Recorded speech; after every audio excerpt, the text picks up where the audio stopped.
Halo pemirsa PKTV, kembali lagi di program PKTV Talk bersama saya Anastasia Fibriani. Pemirsa, di balik gedung-gedung sekolah masih banyak anak-anak, terutama perempuan penyandang disabilitas dan anak dari kelompok milenial yang belum mendapatkan hak pendidikan yang setara dan aman. Nah, padahal dari sini perlindungan dan pemberdayaan dimulai.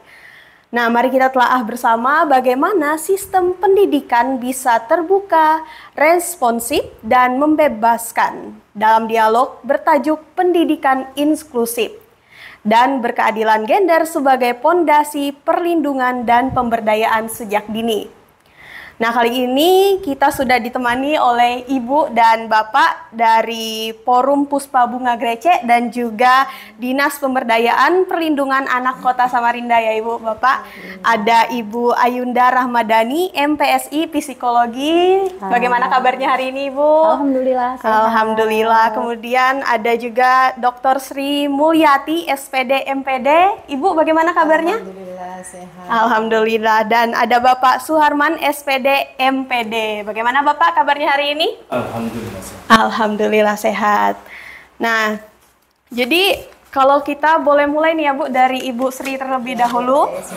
Mungkin dari Ibu bisa dijelaskan sedikit mengenai definisi pendidikan inklusif dan berkeadilan gender ini dalam konteks perlindungan anak ini, mungkin bisa dijelaskan Ibu gimana itu? Oke, baik. Bincang santai kita ya. Iya. Iya, Terkait dengan pendidikan inklusif. Kalau kita berangkat dari makna atau definisi, intinya pendidikan inklusif itu adalah pendidikan yang diperuntukkan untuk anak-anak kita tanpa terkecuali. Tentunya hal ini relevan dengan visi, misi pendidikan kita ya, bangsa Indonesia, yaitu pendidikan bermutu untuk semua. Nah, pendidikan inklusif sendiri itu adalah diberikan fasilitas keseluruhan untuk terbuka untuk anak kita tanpa terkecuali, baik anak yang memiliki membutuhkan penanganan khusus, anak-anak istimewa kita itu juga mendapatkan hak yang sama.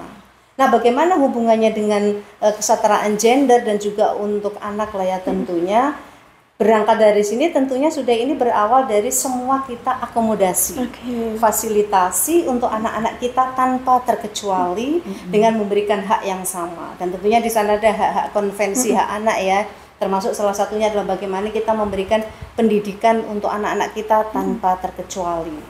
Begitupun dengan kita lihat dengan kesetaraan gender, artinya pendidikan yang tidak membedakan antara jenis kelamin, laki-laki, perempuan, atau mereka memiliki sebuah anak berkebutuhan khusus atau anak istimewa kita. Tapi semua kita akomodasi, kita berikan layanan yang sama supaya hak anak kita ini dalam mengenyam pendidikan itu dapat dirasakan. Seperti itu. Seperti itu ya Ibu ya. Lalu kalau dari sisi psikologi sendiri ini Bu, mengapa sih pendidikan yang adil gender ini penting dimulai sejak usia dini? Iya, betul. Terima kasih ya Mbak pertanyaannya. Tadi dari Bu Sri sudah menjelaskan sangat lengkap bahwa memang salah satu pemenuhan hak anak itu adalah di bidang pendidikan ya, sehingga pendidikan itu tadi setara, dikatakan inklusi berarti setara, tidak membedakan, memberikan hak yang sama.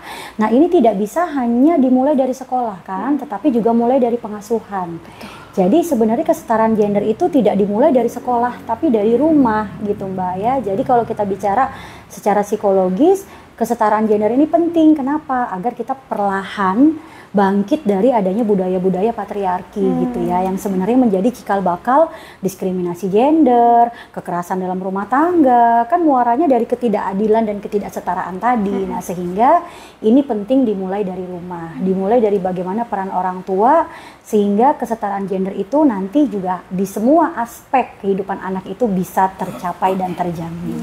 Begitu. Lalu bagaimana nih Bu, pendidikan inklusif ini mungkin berkontribusi terhadap pencegahan kekerasan dan diskriminasi terhadap anak?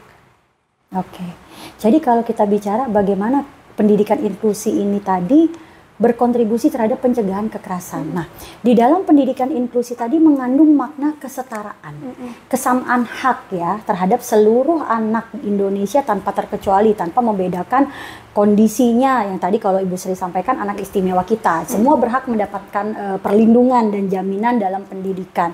Nah, ketika nanti semua warga, khususnya warga-warga sekolah dimulai dari rumah tadi pendidikan keluarga juga sudah bagus, sebenarnya nanti kekerasan itu sendiri akan bisa dicegah. Karena sudah ada timbul pemahaman bahwa ketika kita setara, maka kita harus saling menghargai. Tidak ada posisi yang lebih tinggi, tidak ada posisi yang lebih rendah karena semua setara.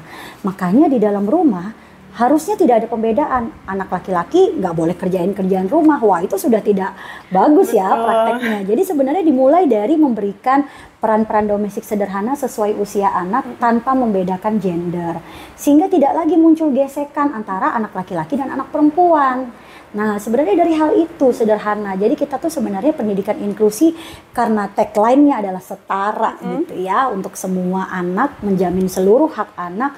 Maka insya Allah ketika itu diimplementasikan secara baik, di lapangan juga baik, kita selalu monitoring bagaimana pelaksanaannya, maka pencegahan kekerasannya insya Allah juga ikut menurun. Karena kesadarannya meningkat bahwa kita ini setara sebagai manusia, setara sebagai seorang individu yang memiliki hak yang sama dan juga kewajiban yang sama. Begitu ya Bu ya. Nah, beralih nih Pak ke Bapak Suharman ya. Nah, mungkin dari Bapak bisa nih Pak menjelaskan mengenai dampak jika anak ini tumbuh di dalam lingkungan pendidikan yang bias akan gender ini, gimana tuh Pak dampaknya?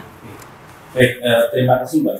Tentunya dalam pendidikan kita yang disampaikan oleh Bu Sri dan Ibu Anita, biasanya pendidikan inklusi adalah pendidikan yang menanamkan kesetaraan. Tetapi kan di dalam kenyataannya karena kan ada semacam kayak bias gender, tentunya di dalam pendidikan yang yang ada bias gender ini juga akan berdampak. Yang pertama itu adalah dampak psikologis terhadap anak itu sendiri, di mana terkadang antara anak perempuan dan anak laki-laki itu ada pembedaan di ruang pendidikan itu. Ya. Terkadang anak perempuan itu bisa juga dikatakan bahwasanya kurang begitu kurang begitu akomodatif terhadap pembelajaran menjas dan lain sebagainya. Itu yang pertama terhadap psikologis. Terus yang kedua, tentunya pendidikan bias gender ini juga akan berdampak terhadap potensi anak itu sendiri. Jadi anak yang sudah dikatakan bahwasanya anak perempuan itu nanti kurang menguasai dalam bidang ini, tentunya potensi yang dimilikinya itu juga akan berpengaruh. Dia tidak akan mampu mengembangkan potensi yang dia miliki. Seperti itu ya Bapak Adam. Lalu dari Bu Sri sendiri, bagaimana pendidikan ini bisa menjadi alat nih Bu untuk memberdayakan anak perempuan secara khusus? Oke, baik. Terima kasih Mbak Anas. Terkait dengan kita tentu balik ke yang di awal ya, bahwa pendidikan kan sekarang itu untuk di pendidikan ya, khususnya di Kota Samarinda ini mungkin kita berbagi informasi ya Mbak Ayu ya. Betul, Ibu. Saat ini itu untuk khususnya di SD itu seluruh sekolah itu di-SK-kan menjadi sekolah inklusi.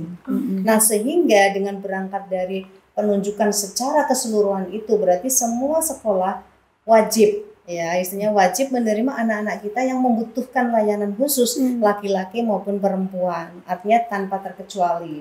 Namun memang pada prakteknya ketika kita sekolah inklusi ini kan tidak mampu menampung semua ya Mbak ya, karena keterbatasan SDM kami, kemudian juga sarana dan prasarana, sehingga kita memang ada kriteria yang berada di ketika level anak kita yang istimewa tadi berada level yang tidak terlalu jauh, karena kami tentunya menyesuaikan dengan SDM yang ada. Nah, kemudian secara khusus terhadap anak perempuan sebenarnya kan tidak ada perbedaan ya seharusnya ya. Namun memang tanpa disadari ketika kita praktek, terkadang itu seperti contoh kecil Mbak di kelas, pemilihan ketua kelas nih. Terkadang kan anak laki-laki saja. Nah, itu terkadang yang muncul. Namun kita sebagai pendidik yang memang mengetahui bagaimana sebenarnya semua anak kita tuh memiliki potensi, kompetensi, hak yang sama. Nah, sehingga kita memang pelan-pelan menanamkan, menyamakan persepsi guru-guru kita, teman-teman kita bahwa semua itu punya hak yang sama, gitu ya. Jadi tanpa ada perempuan laki, namun karena memang terkadang masih ada praktek-praktek kecil yang sebenarnya tanpa kita sadari kita lakukan. Jadi ya terus kami berkewajiban mungkin saya sebagai kepala sekolah ya, tentunya ya menyampaikan ke teman-teman bahwa hal-hal seperti ini jangan sampai muncul pelan-pelan, karena anak perempuan pun juga memiliki potensi yang sama. Nah, jadi itu caranya. Dan kalau kami di sekolah ini sedikit berbagi informasi bahwa kami di sekolah kami itu ada turunan dari visi kami itu adalah mewujudkan generasi yang smart, artinya santun, mandiri, antusias, rajin, tangguh, dan berwawasan lingkungan. Kemudian kita breakdown menjadi program strategis. Nah, salah satu kalau kami menanamkan bagaimana supaya terjadi kesamaan, kesetaraan, ada program yang kami namakan LED, Leadership Everyday. Yaitu sebuah program di mana anak-anak SD, hal-hal kecil ini kita lakukan secara bergiliran tanpa terkecuali. Misalnya mulai dari menyiapkan barisan, berdoa, memimpin lagu, presentasi atau petugas upacara, itu bergantian everyday, setiap hari. Nah, itu adalah salah satu upaya yang kami lakukan untuk itu tadi mengatasi atau mengantisipasi hal-hal yang secara tidak kita sadari terjadi sebuah diskriminasi, walaupun tidak secara terang-terangan ya, karena kita tidak sadar terkadang ternyata ya hal yang kita lakukan ini anak kita yang perempuan. Nah, seperti itu beberapa hal yang kami lakukan sebagai praktisi di sekolahan. Saya rasa demikian, Mbak Anas. Oke. Lalu apa sih Bu tantangan paling nyata ya dalam penerapan pendidikan inklusif ini, terutama di Kalimantan Timur ini sendiri? Mungkin dari Ibu. Kalau ditanya dengan tantangan atau challenge ya, tentunya ada beberapa hal lah ya, tergantung dari situasi, kondisi gitu. Namun secara umum yang menjadi tantangan pendidikan inklusi yang pertama tentunya penyamaan persepsi. Nah, inklusi sendiri itu adalah kesetaraan ini yang betul-betul harus kita samakan dulu persepsinya untuk semua, terutama kami yang berada di sekolahan. Nah, kemudian yang kedua, inklusif ini tentunya adalah bagaimana ketersediaan sumber daya manusianya. Karena kalau kami sendiri terus terang di sekolahan ini agak kesulitan, Mbak. Harus menerapkan inklusivitas di sekolah, namun SDM itu tidak tersedia. Jadi GPK, kami ya, Bu. wali kelas itu yang merangkap sebagai guru pendamping khususnya. GPK. Dan itu keterampilan yang diperoleh hanya mengikuti BIMTEK saja. Nah, kemudian itu yang challenge yang kedua, tantangan lah ya. Dan selanjutnya yang ketiga tentunya sarana dan prasarana. Seyogianya jika sekolah itu adalah sekolah inklusi ya, inklusif yang mengakomodir anak-anak kita, itu kan ada sarana, misalnya ada anak kita yang lumpuh, itu kan harusnya ada ini tangga turun landai. Kemudian pintu tuh semua kan ada pegangan, cara membukanya, kemudian khusus. Nah, itu sementara fasilitas yang ada ini kan sudah ada dan kami tidak mungkin mengubahnya semua karena keterbatasan anggaran. Nah, itu sih beberapa tantangan yang kami rasakan, dan saya rasa hampir seluruh satuan pendidikan khususnya yang negeri. Nah, tentunya kami tetap ada solusi dong. Artinya next bertahap, kita pelan-pelan untuk mengubah, dan itu menyesuaikan dengan indikator-indikator sekolah ramah anak. Oke. Balik lagi nih Bu ke Bu Ayu. Oke, sejauh ini Bu, anak dengan disabilitas ini bagaimana sih dia mendapat perlakuan di sekolah ini? Apakah ini setara ataukah memang tidak seperti itu? Iya, baik. Saya mencoba menyampaikan beberapa hal terkait bagaimana sebenarnya anak dengan disabilitas atau anak dengan kebutuhan khusus ini mendapatkan perlakuan ya biasanya di sekolah, karena kebetulan saya bekerja juga di bawah DP2PA ini di UPT DPPA Kota Samarinda. Kami sering menghadapi kasus di mana terjadi kekerasan.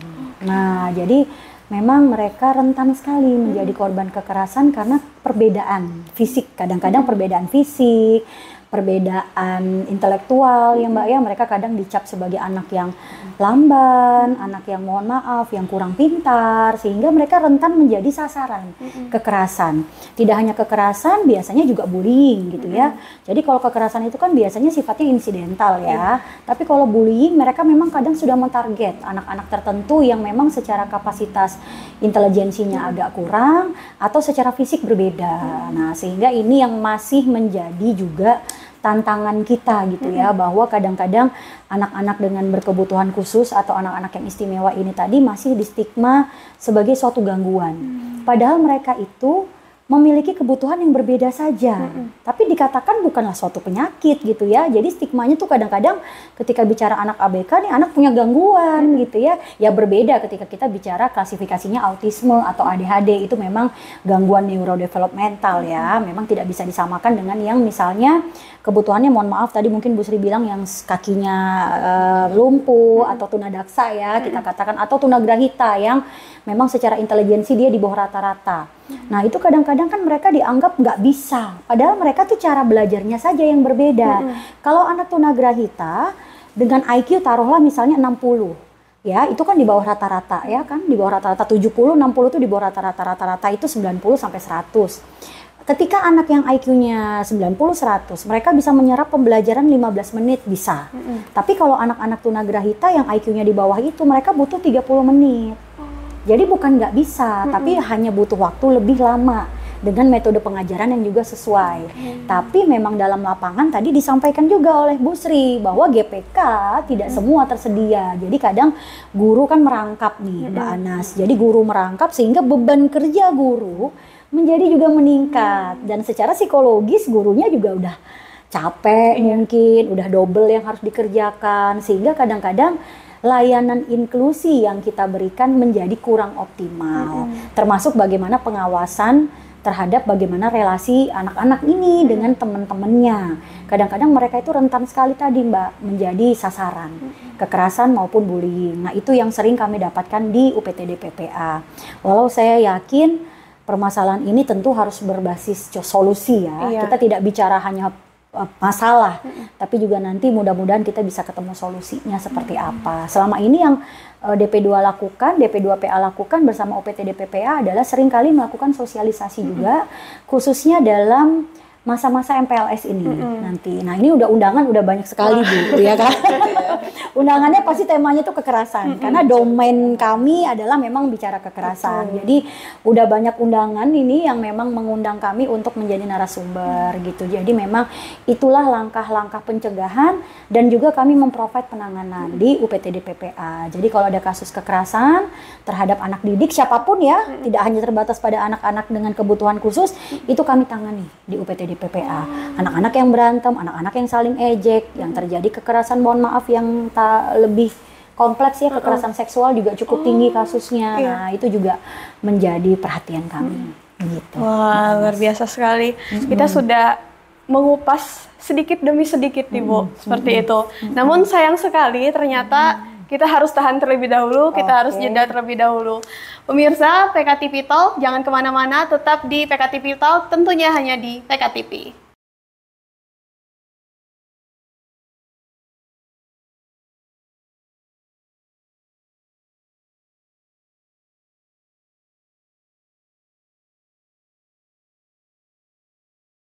Ya pemirsa PKTV Talk, kembali lagi di PKTV Talk, masih bersama saya Anastasia Fibriani. Nah Ibu, Bapak melanjutkan nih pertanyaan-pertanyaan yang tertunda tadi. Mungkin dari Bu Sri lagi nih lebih dahulu, bisa menjelaskan bagaimana sih peran komunitas atau forum Puspa ini untuk mendampingi nih pendidikan inklusif? Oke, baik Mbak Anas. Kayaknya semakin kesini pertanyaan itu semakin ya Mbak ya, Spesifik. menantang. Ditanya terkait dengan peran peran Forum Puspa Bunga Gereja terhadap bagaimana pendidikan inklusif khususnya di Kota Samarinda. Nah, Forum Puspa sendiri adalah sebuah forum partisipasi publik yang terdiri dari lintas sektoral ya, karena kami di dalamnya itu terdiri dari rekan-rekan yang berlatar belakang berbeda-beda nih. Ada psikolog gitu kan, ada guru, ada akademisi, juga ada pengacara juga di dalamnya gitu, ada dai dan seterusnya. Sehingga itu berkumpul dalam rangka apa? Yaitu untuk bagaimana membantu kan sifatnya, karena kita ini berada di bawah naungan DP2PA khususnya di Kota Samarinda, bantu mewujudkan bagaimana kesejahteraan perempuan, kemudian hak-hak anak gitu ya. Nah, kaitannya relevansinya dengan pendidikan inklusif tentunya karena kami juga terutama saya nih khususnya di koordinator bidang pemenuhan hak anak. Itu adalah bagaimana kami mewujudkan bekerja sama, tentunya berkomunikasi dengan satuan-satuan pendidikan ya, supaya mensosialisasikan. Kami waktu itu kegiatannya adalah sosialisasi tentang konvensi hak anak, supaya sekolah-sekolah ini juga memiliki perspektif pandangan yang sama, bagaimana hak-hak anak kita itu adalah sama. Nah, sehingga berawal dari kesamaan inilah makanya kami sebagai Forum Puspa berada di dalam ya, yang dalam organisasi tersebut membantu mensosialisasikan, kemudian melakukan komunikasi dengan sekolah-sekolah, khususnya saya ya, tapi ada juga koordinator lain terkait dengan bagaimana peningkatan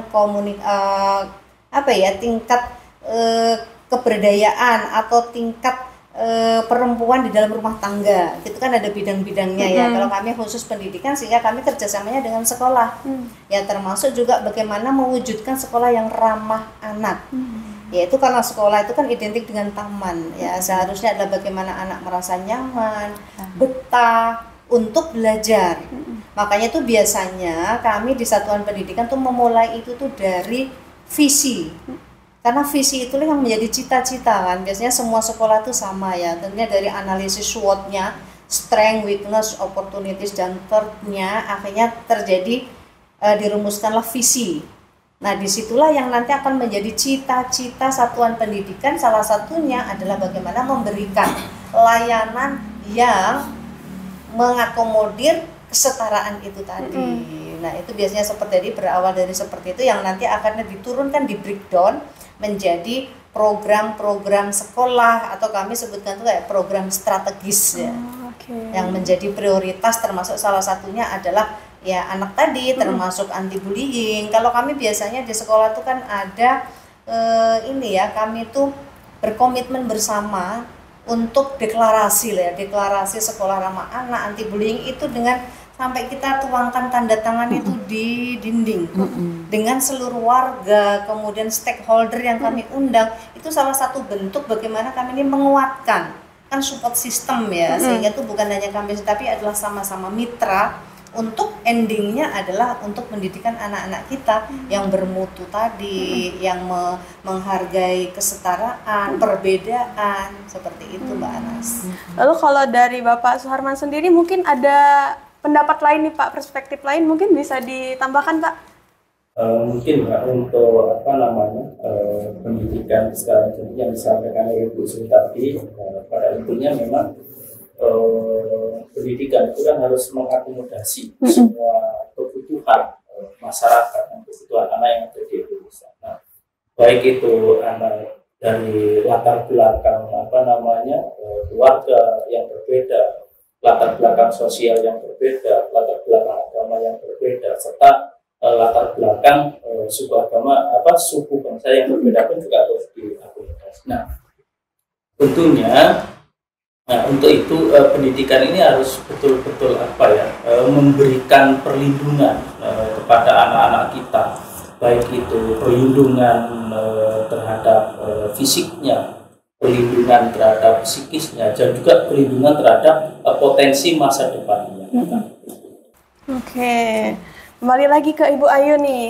Ya. Apa sih Bu bentuk pelatihan atau peningkatan kapasitas yang diperlukan oleh guru dan tenaga pendidik ini dalam konteks pencegahan dan penanganan kekerasan? Ya, baik, terima kasih Mbak Anas. Mungkin kalau saya boleh menyambung dari tadi pertanyaan untuk Bu Sri dan Pak Suharman, dalam konteks kami di UPT DPPA di bawah DP2PA, kami concernnya adalah memang di penanganan gitu ya. Dan di penanganan ini tadi salah satu fungsi kami adalah melakukan pelatihan-pelatihan dalam konteks pencegahan dan penanganan kekerasan. Sehingga pelatihan-pelatihan yang sering kami berikan adalah manajemen kasus, kemudian bagaimana cara guru bisa mengidentifikasi dini gitu ya kasus kekerasan dan bagaimana bisa membuat program pencegahan. Apalagi sekarang kita juga dengan Dinas Pendidikan kan selalu bekerja sama terkait dengan pelatihan untuk seluruh guru yang tergabung di tim pencegahan dan penanganan kekerasan di satuan pendidikan atau disingkat TPPKSP.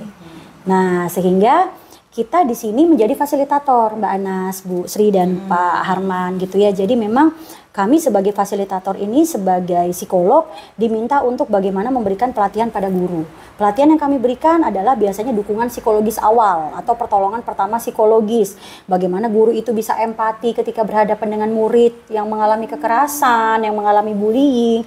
Bagaimana mereka bisa mendengar aktif, bagaimana mereka akhirnya bisa melaporkan dan membuat rujukan ke UPTD PPA ketika kasusnya tidak bisa ditangani secara internal di sekolah gitu. Jadi kami berperan dalam hal tersebut gitu ya, karena bagaimanapun kasus kekerasan ini sangat tinggi dan didominasi oleh anak sekolah gitu ya, anak-anak. Sehingga kami juga pastinya bersinergi dengan stakeholder terkait termasuk dengan forum Puspa Bunga Grecek, kita selalu melakukan sinergi gitu. Jadi beliau-beliau ini adalah garda terdepan kami untuk melakukan sosialisasi dan pencegahan, kami berfokus pada penanganannya.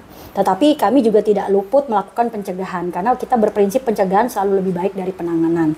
Dalam case penanganan pun kami tidak latihkan pada guru secara khusus kalau anaknya trauma, karena harus berhati-hati. Karena kalau nanti udah dapat anak ini ternyata trauma akibat kekerasan gitu ya, apalagi anak-anak yang memang berkebutuhan khusus, mereka harus rujuknya ke UPTD PPA, bertemu dengan psikolog, karena kami punya kompetensi untuk melakukan penanganan.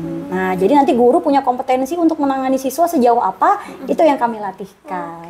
Begitu. Begitu ya, Bu ya. Kurang lebih. Ya. Oke, lalu mungkin bisa dijelaskan juga nih Bu, bagaimana sih cara orang tua untuk memahami bahwa penting banget nih pendidikan yang setara dan inklusif? Ya, baik. Pendidikan orang tua, maka penting ada juga kelas orang tua. Memang orang tua itu nggak pernah ada sekolahnya ya. Kita itu learning by doing ya Bu, jadi orang tua gitu ya.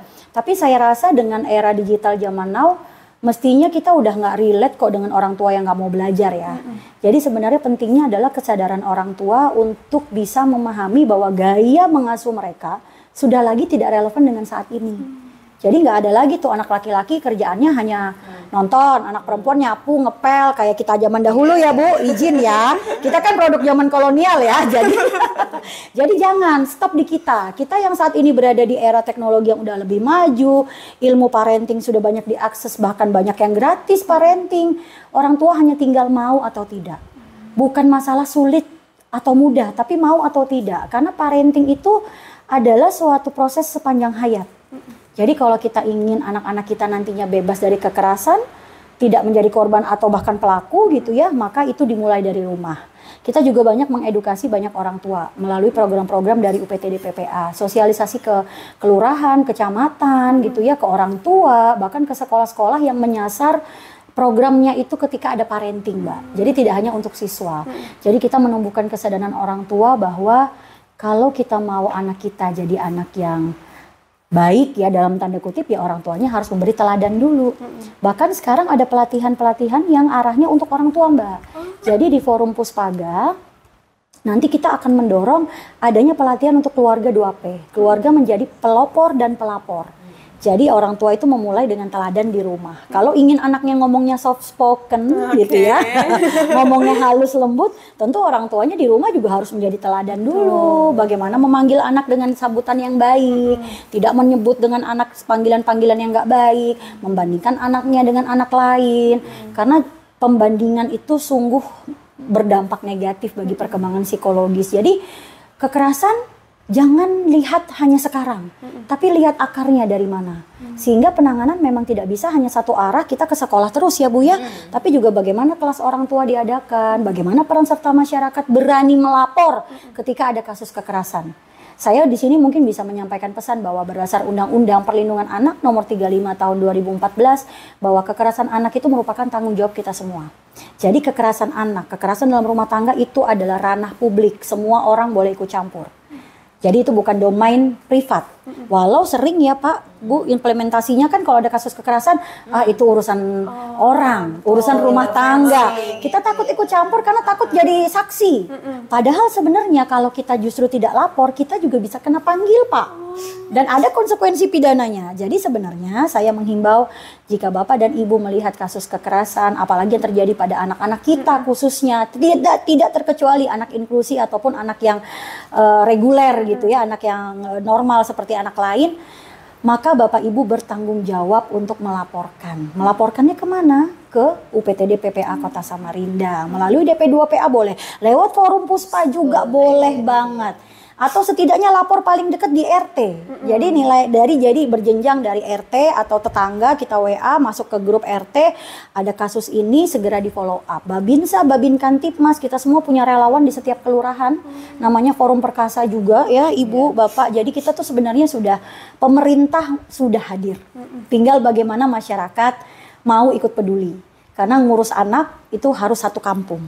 Kalau kata istilah, it takes a village to raise a child gitu. Jadi harus satu kampung. Begitu kurang lebih Mbak Anas. Luar biasa panjang lebar Ibu penjelasannya, tapi iya betul. Ditangkap seperti itu ya Bu, dan jelas sekali. Iya, siap, mudah-mudahan tersampaikan ya. Amin. Amin ya. Kembali lagi ke Bapak Suharman nih Pak. Mungkin dari Bapak nih bisa menjelaskan nih Pak, apakah integrasi nilai keadilan gender dalam kurikulum pendidikan yang pendidikan dasar dan menengah ini sudah ada nih Pak, atau gimana nih Pak? Jadi terima kasih Mbak.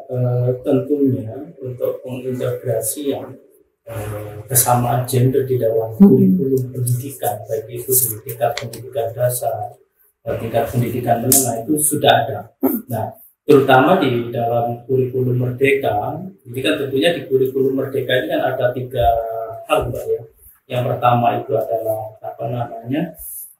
intranya, kurikulernya, dan ekstrakurikulernya. Nah, di intrakurikulernya pengintegrasian pendidikan secara gender itu juga sudah terbentuk. Nah, salah satu contohnya semuanya di dalam muatan pembelajaran itu guru ini boleh menyampaikan pembelajaran, dan bukan tidak hanya boleh, memang dianjurkan di dalam menyampaikan proses pembelajaran itu harus memegang teguh prinsip ini demokrasi, bahwasanya antara laki-laki dan perempuan itu memiliki hak dan kesamaan di dalam pemenuhan pendidikan. Terus yang kedua, di dalam proses kurikulumnya, di intrakurikulernya itu juga bahwasanya di dalam kurikulum Merdeka itu peserta didik kita atau guru-guru kita ini dianjurkan untuk melakukan pembelajaran cooperative learning. Artinya cooperative learning ini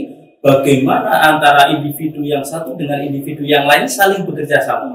Baik itu antara laki-laki dengan perempuan, antara anak yang memiliki daya tangkap yang ibarat kata Ibu sampaikan tadi slow learner dan sebagainya. Nah, ini artinya dengan pendidikan kolaborasi ini artinya memutus mata rantai bahwasanya anak itu semuanya sama dan memiliki kesetaraan itu di dalam muatan intrakurikuler. Terus contoh yang kedua juga bahwasanya di dalam muatan intrakurikulernya bahwasanya mata pelajaran tertentu itu tidak menonjolkan salah satu gender saja, bahwasanya semuanya ditonjolkan. Nah, ini menunjukkan bahwasanya antara laki-laki dan perempuan memiliki kesamaan dalam pendidikan. Terus yang kedua di dalam kokurikulernya ini bahwasanya ada yang namanya kegiatan P5 ya Bu Sri ya. Nah, di mana kegiatan P5 ini juga mengajarkan kolaborasi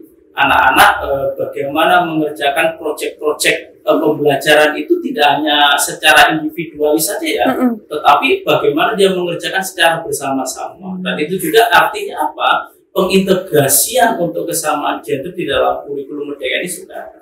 Nah, terus yang ketiga di dalam kegiatan ekstrakurikulernya juga yang salah satu contoh kegiatan pramuka, kegiatan silat dan lain sebagainya. Ini juga mengusung kesamaan gender semua.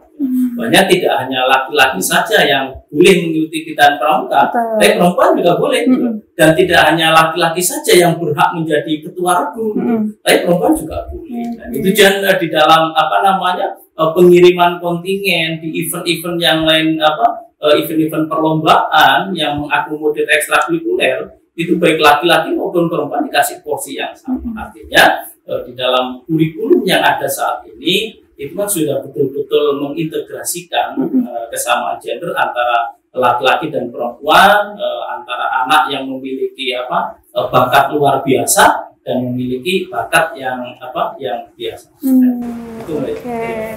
Kalau dari Bu Sri mungkin ada tambahan, Bu? Saya rasa sudah cukup jelas, padat ya. Karena kita sama-sama dari unsur pendidikan ya. Intinya adalah bagaimana kita tuh mampu mengakomodir, dan itu sudah terintegrasi ya, baik secara tersirat maupun tersurat. Karena di dalam rancangan pembelajaran RPP atau modul ajar itu juga nyata ada di sana, melalui mungkin kegiatan pendahuluan gitu kan. Kemudian kegiatan inti, bagaimana anak bereksplorasi, kemudian bagaimana memahami, bertanya, itu semuanya adalah mengakomodir anak-anak kita tanpa terkecuali. Itu sedikit menambahkan saja. Oke.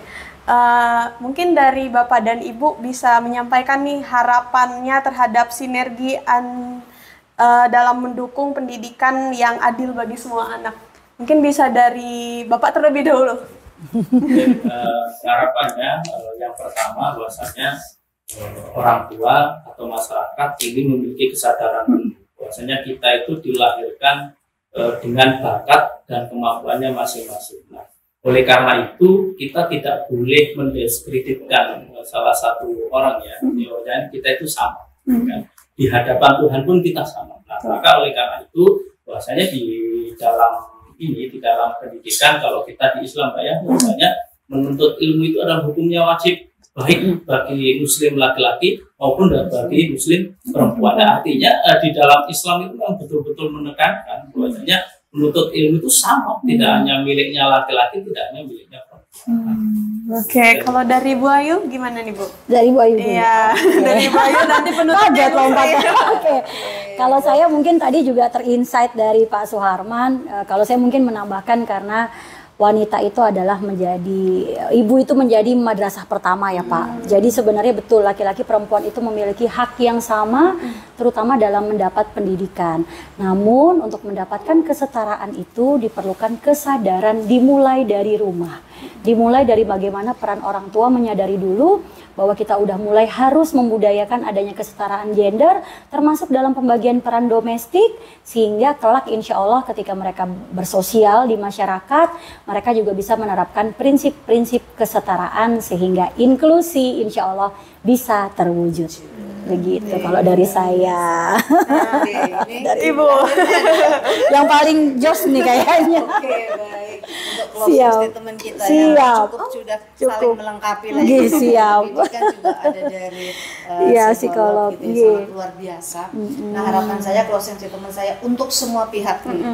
Ya, ini karena tadi sudah disampaikan Mbak Ayu bahwa anak kita ini bila perlu sekampungan lah ya. Sekampungan yang ngurusin, betul.